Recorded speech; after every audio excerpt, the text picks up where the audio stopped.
Ayan, no? Ano sabi rito? Tingnan natin yung ikatlong patay. Hirap magbasa. Araw ng pre-trial conference, no, sa impeachment case ni Vice President Sara Duterte. Patuloy yung pagsusuri ng mga abogado ng staff ng Senate Council sa katuwang ang mga kinatawan ng prosecution at depensa. Ayan. Oh, kita niyo yan? Wala namang oral debates dyan eh. Sine-check lang, shit, ano ba, okay ba to? Ganon, di ba? Walang ano dyan, walang kung ano-ano dyan. Boss Edgar Tombok. Oh, sine-check lang, oh. Kita niyo walang mga mic? Kasi harapan lang eh. Oh, si Congressman Luistro. Oh. Si Senator Laila de Lima. Oh. Walang kung ano-anong pautot na pang pinagsasabi nyo. Walang kainan. Hindi, yun, puntahan natin, targetin ulit natin yung kainan na yan kasi medyo nakakabuisit yan eh. Ito nagkaroon na ng pahayag. Etong si Congressman Luistro kahapon. No? Hindi po ako papayag lamunin ng buhay ang laban ng sambayan ng Pilipino. Di ba? Napakaganda. Kinain ng buhay? Ano yung kipay, ganon? Nagkaroon ng kainan? Buti sumagot na si Congressman Jarvin Luistro. Pucha, kasi alam nyo ginagawa nila, dinidiscredit nila eh. No? Dinidiscredit nila. And pati yung mga ibang mga media, ganun din yung ginagawa nila. Tapos ibalik sa Makati ang mga barangay Embo na kinuha ni Alan. Pucha, yun nga eh. No? Boss Edgar Tumbok. Grabe. Dapat ibalik yung mga Embo-Embo na yan eh. Pucha, ang problema, nirigalo yan ni ano eh. Nirigalo ni Duterte kay Cayetano bago siya magano. Kasi ang laki naman pala ng ano eh. Ang laki pala ng donation. Diba yung topic natin sa Banat Boy kahapon? Pucha, grabe kapal ng mukha ni Alan Cayetano. Laki ng donation ni Alan Cayetano. Paano nangyari yun? Pucha, 23 million lang yung assets niya sa SALN. No? Tapos, nag-donate siya 2015. Ang assets niya, SALN niya, 23 million. Noong 2016, few months later, kasi botohan, May eh, di ba? So, January, February, March, April, May. 5 months later, pucha, nagbigay siya ng 73 million, nag-donate siya. Pucha, paano nangyari yun? Kaya maganda yung paliwanag natin doon. No? So, punta tayo rito sa kainan ng kipay, kainan ng buhay. Pucha, pre-trial pa lang, ilang beses ko ba uulit-ulitin yan? Bakit parang may nanalo na agad sa isip ng iba? Pucha, wala ngang oral debate dyan. No? Saan galing yung narrative na kinain ng buhay? Di ba? Demolition job style nila para yung mga syunga na maniwala. Correct. Ang alam namin ay kinain ng lumpia, yung kasi yung merienda sa prita. Kaya nga, kinain yung hotdog. May hotdog daw yung lumpia eh, no? Oh, yun. Hindi naman lumpiang sariwa eh. Lumpiang giniling. Kaya may hotdog yun. Masarap yun, may hotdog. Kaya kinain yung hotdog. Hindi kinain ng kipay. Bobo kasi mga... Oh, kaya rinigaluhan ni Digong ng speakership at Senate presidency. Kaya pala, no? Kaya pala eh. Tumatanaw pala ng ano eh. Ng utang na loob. Walang oral debates yun. Kinain ng buhay? Pucha, kahit third day na ng pre-trial. Ha? While social media keeps pushing the claim na kinain ng buhay. Si House Lead Prosecutor Jervil Luistro. Ang gulo nyo eh. There's one detail that shouldn't be ignored. No? This was only the pre-trial stage. Wala pang oral arguments. Wala pang full presentation of evidence. At wala pang actual clash of legal positions. So, the question is, how are people already declaring a winner kung hindi pa naman nagsisimula yung battle? Paano yun? Presentation of ano lang, wala pang ang presentation of evidence. Sasabihin lang yung lista. No, at kung may disagreement sila, i-mark lang yun. And then, let the judge, no, yung mga senador, sila yung magja-judge. Kung may disagreement. Nantokwa kayo. Sarap yung pagkakaltokan eh. Anong pinagawayan nila? Yung lumpia. Your Honor, Mr. Chair, itong lumpia na po na inyong inilatag sa aming hapagkainan ay hindi po ganong kasarapan. Ang posisyon ko po at ang aking argumento, kung dadagdagan nyo po ng konting paminta, ito po ay magkakaroon ng linamnam na pambihira. Pero hindi nyo po yan iginawa, no? Nakarating na po to sa amin at nang aming matikman, hindi po kainam-inam ang lasa. Sabi naman ni Congressman Jibril Luistro, talagang tinabangan namin yan ng konti. Ang totoo nga niyan, wala pa yan ng asin masyado. Kaya meron ng condiments yan sa harap mo, tataktakan mo na lang para depende sa panlasa mo. May high blood po kasi si Senator Laila de Lima, hindi po siya pwede ng kaalatan. Putsang, saan nagkainan doon?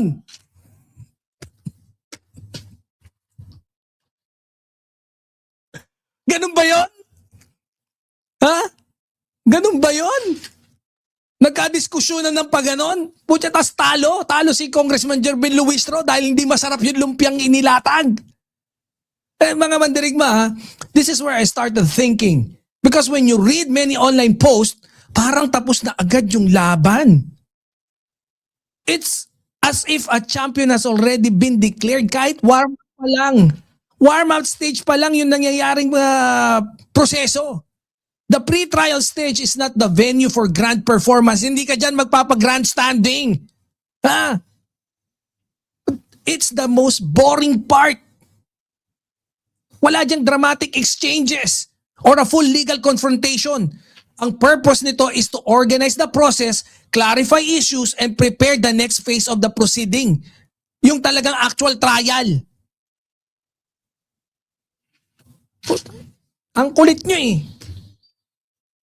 Ilang araw na eh. Di ba Ma'am Delia Rosario, Ma'am Mio? Ang kukulit eh. Oh. Si Ma'am Mary Cachola, tinatawanan ako. Nagdi-discuss ako ng matino rito eh. And this is where the story becomes unusual. It's even stranger than a student declaring himself na top 1 na kahit enrollment pa lang. No? Wala pa nangyayaring exam, top 1 ka na? Yes, okay, pwede ka namang magano eh. Pero i-declare mo na feeling mo lang yun. Assumption mo lang. Hindi yung parang po siya, pinakalat mo na, kala mo yung talaga yung nangyari. Ganun na yung naratibo ng mga DDS na palcoops. So when people say Luistro was supposedly eaten alive, my immediate question is, saan banda? During what oral debate? During what evidence presentation? During what actual legal exchange? Kaya tigilan nyo kami niyan, mga DDS na palcoops. Diba? Mga birador this doesn't mean criticism is not allowed. That's normal in politics. Pero magkaiba yung criticism at saka conclusion. Observation is different from declaring victory. This is where I get curious eh. Because some people seem eager to skip the entire process. Parang ginawa nilang championship round agad yung pre-trial stage, which is, ito po ang aming lumpia. Parang kaya dapat dito kayo tumigil muna eh, no? Tapos mag-isip. 'Di ba? Parang yung boksingero, no? Yung boxing commentator. Putya, in-announce niya na kagad yung winner, Habang nasa weigh-in pa lang yung dalawang fighters, putya, kalaboso ka ron, Brad. Parang yung pagkakamali ni Steve Harvey. 'Di ba? Puta, iba yung in-announce eh.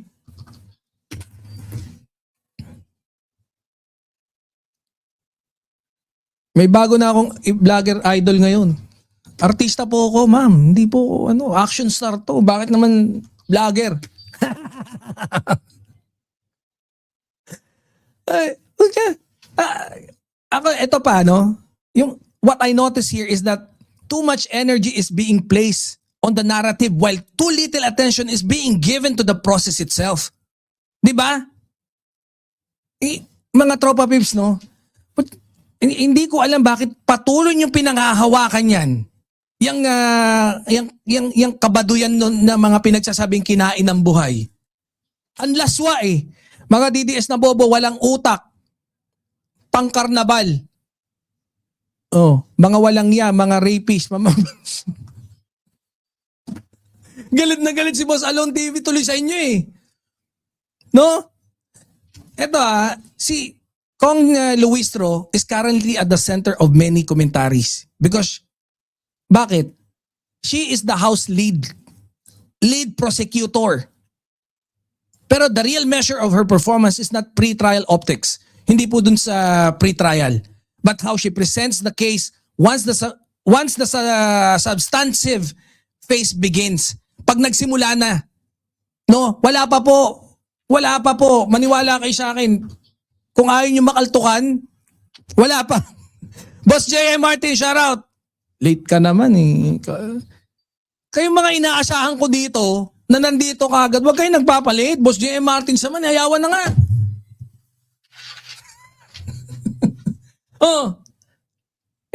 And this is where the real issue appears. The real issue is not who has the stronger mga meme, mga quote card na pangmalakasan na kinain ng buhay ang kipay, mga ganon. Hindi po yan. The more viral clip, mga quote card, what the heck is that? Yan na ba yun? Yun na yung performance? Dahil napakaganda ng pagkakagawa ng mga meme? Kung kinain nila ng buhay, malamang buhaya silang nakatanggap ng maleta. Yun. It's better late than never. Okay. Parang may pagbabanta ka na never. Wag naman. It's better late. I agree.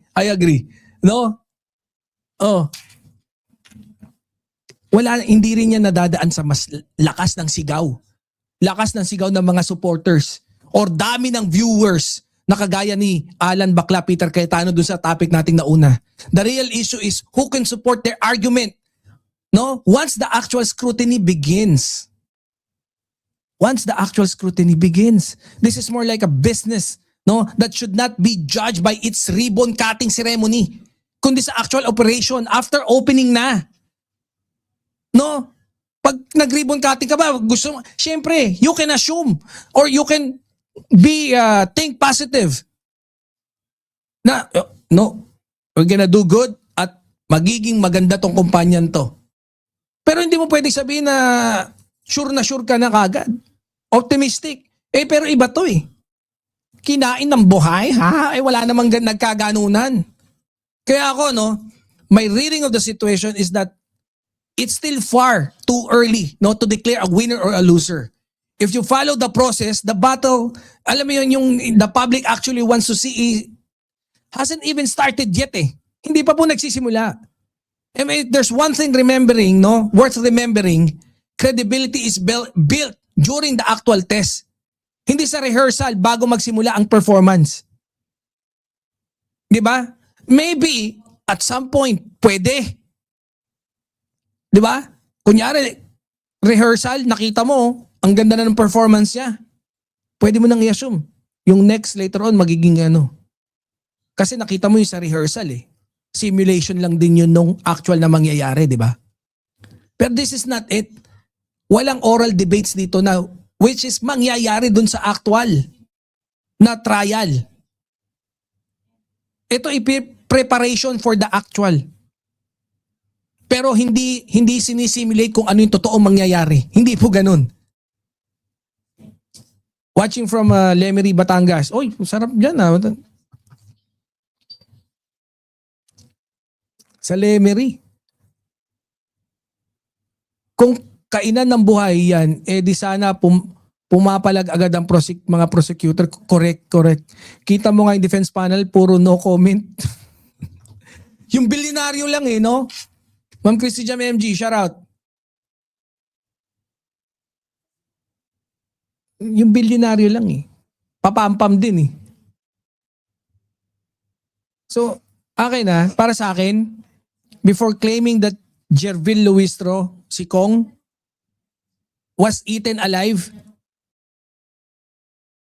the stage where arguments, evidences, and legal scrutiny truly collide. Pag dyan na, pag nakita na natin na talagang nagsalpukan, di ba? Yung kanilang mga argumento, yung mga legal scrutinies nila, that's where we will see who is genuinely prepared and who is relying mostly dun sa mga naratibo. Di ba?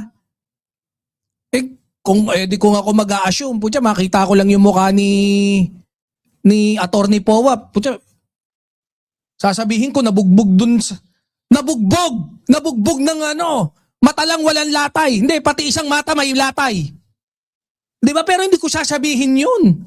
Kasi wala namang oral debates dun pero yun, mas literal yun. May ebidensya. Pag nakita mo mukha ni talaga mukhang bugbog sarado Di ba? Lagi.